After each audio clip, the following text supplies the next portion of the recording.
Okay, welcome to first time shooting on the iPad.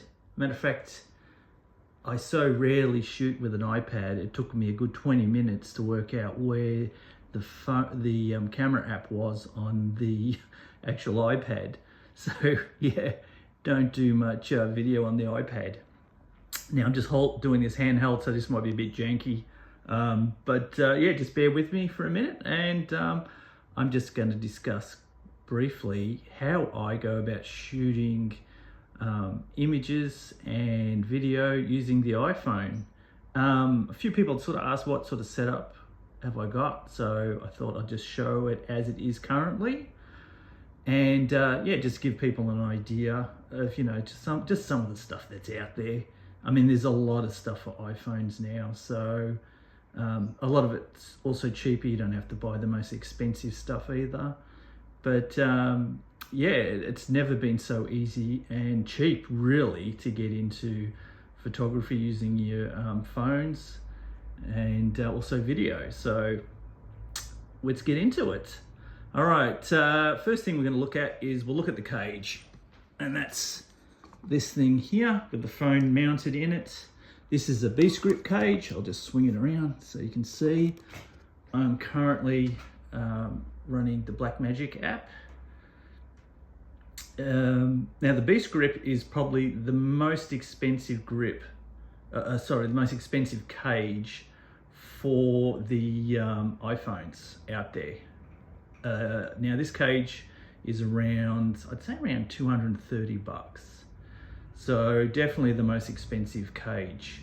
There are alternatives. I think there's a company called Smartmatic. I believe that's what they're called. They also make a metal cage, not quite as strong as this, but still good, with a lot of attachments, and they've become big as well. And they may even be bigger than beastgrip, because beastgrip is mostly used for the industry, and not everyone's actually spending that sort of money on their, you know, phones to just shoot some photos and video. And they also have a lot of the attachments as well. But the industry tends to use the beastgrip. If you see any of the Hollywood productions now that are shooting with iPhones, they all use the beastgrip. And there's good reason for that. And the main reason is their way of locking in their lenses with their little plates here. I'll try and keep my hand out the road. They've got a little plate here. I'll just show you what they look like. This is one here. Let's not hold it upside down so I can see it. This is the mount for the anamorphic lens. It comes, you can buy a whole bunch. So pretty much any other manufacturer you can get a plate for. These are just some of the ones that I got with the actual cage. For instance, Moment bayonet lenses. So it's got the Moment connection. I do have some Moment lenses. For instance, I've got their little anamorphic lens here, and a few others that they make. They make good lenses. I have a few friends that prefer the app as well compared to, say, Blackmagic, which is all good. Moment's been around longer than all of them and still going strong. And this is really the main reason why I got the cage, is to hold up this anamorphic. I mean, you can see the difference between the two in size. This is the beastgrip anamorphic. Now, see if I can pull that little cap off, just to give you an idea what it looks like. These things stand up pretty much close to what the DSLR anamorphic lenses do. And an anamorphic lens for a DSLR now will cost you about, I believe, there's cheaper ones coming out, but I believe around $2.5 grand. Where that, I think, only cost me a little over $100, I think, something like that. So, all right, so let's just go over it first, looking at the beastgrip.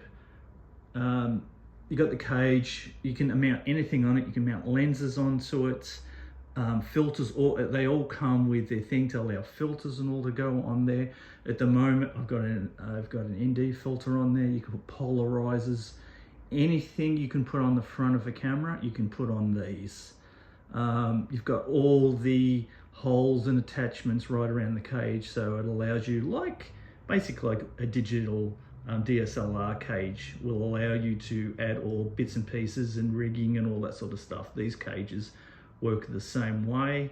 You can get handles. You see I've got the small handle here that I use mostly to just get a grip and move the camera around and things like that.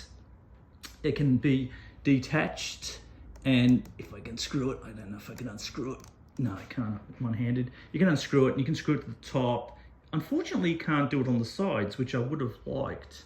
But anywhere on the top and underneath, it can be screwed. I can put it on the other side, whatever. I use it mostly just to get a grip on the camera if I need to move it around. Let's just swing it around here and have a look at the back. Like so. So this is, you know, what you get the view.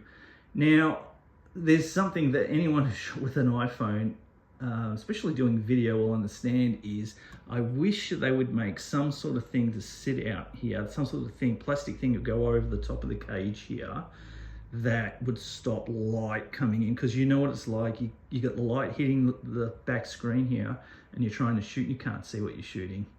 We had the same problem with the DSLRs as well. You'd virtually have to have something over the top of you. You know, if you're shooting outside, it's always been an issue, including with other cameras. Be good if they could make a little thing that just clips into the top there, or even a third-party thing that does the same thing. You'll notice at the top here, I've got the scan disc external drive mounted onto a little mount. The little mount just cost me around, I think I paid $30 for that off Amazon. What I like too is it's got the little attachment here that kind of locks the USB-C into place, so I can't bump that. It's sort of locked in, and that's adjustable, so that can slide back and forth if you've got different types of hard drives and stuff in there. A lot of people would like this is the Samsung external drive, which is I did look at as well. Would have bought it, just happened to get the SanDisk one at the time. It was going cheap on Amazon, so I grabbed it. Now, interesting thing, dealing with the iPhones that are a little bit older than the 15s, it's USB-C, and on the newer phones, it'll be USB-C here as well, which is better. Unfortunately, USB-C here, and you've got to go to Lightning here. I believe Lightning is a little bit slower. I might be 100% on that, but it doesn't seem to have caused any sort of issues for me with data going into the phone. Seems to work quite well. So I'd have to say, you know, it doesn't really affect you. Now, the other issue is, you might be saying, that's cool. You've got one plug at the back there. This is good for taking photos and maybe shooting video with no sound. But if you're going to add sound, where are you going to plug this into? That's a good point. They do have hubs. I don't currently have one. A hub that'll plug in here. I think Apple make one, and a whole bunch of third parties make hubs that will go into the back there and allow you, you know, something like 4 different things can plug into the back and then go straight into the phone. For instance, if you want to put mics, power, and external drives.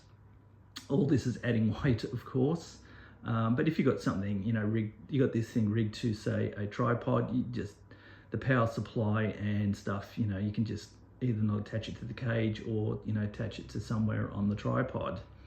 Now I've got this Rode, I'll swing it around here. Let's have a look. This Rode mic here. This is from my DSLR. Sadly, it doesn't work on this, because it needs, on here it's got the 2, I believe it needs 3.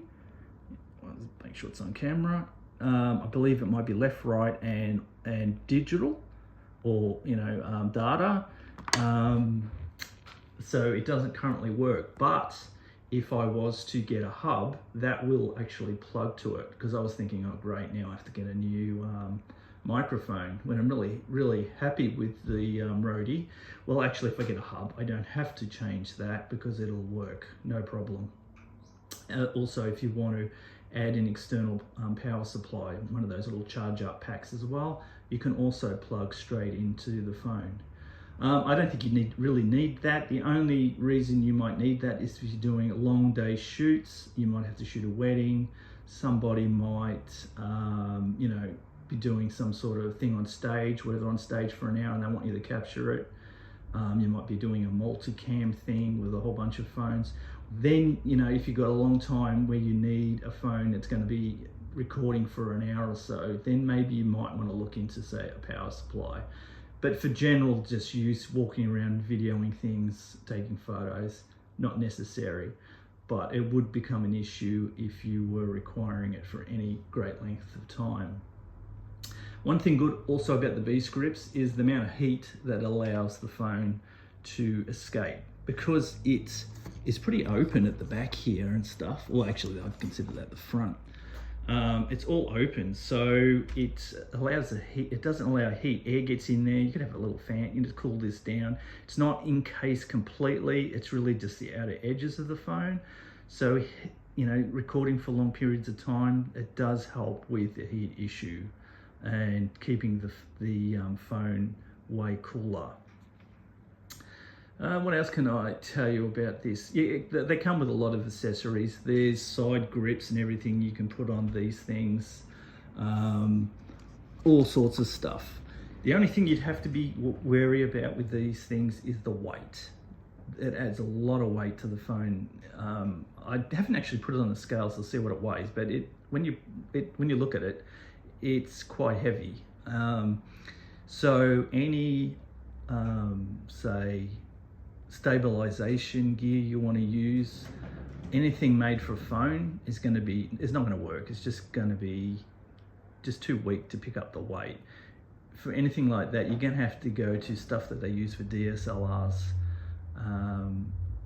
You know, something can hold a bigger camera, because unfortunately with these things you can't balance them like you can a DSLR, and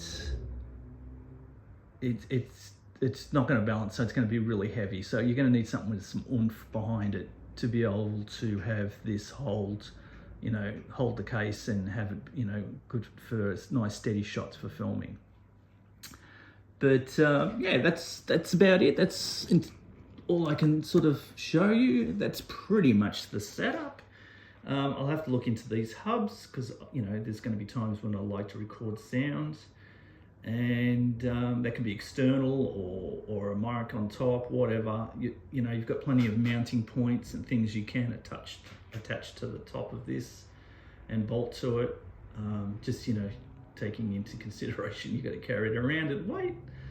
Also, you know, these external drives could be attached to, say, something else as well. You could probably attach it to because it all unscrews and everything, you could probably attach it to a tripod as well.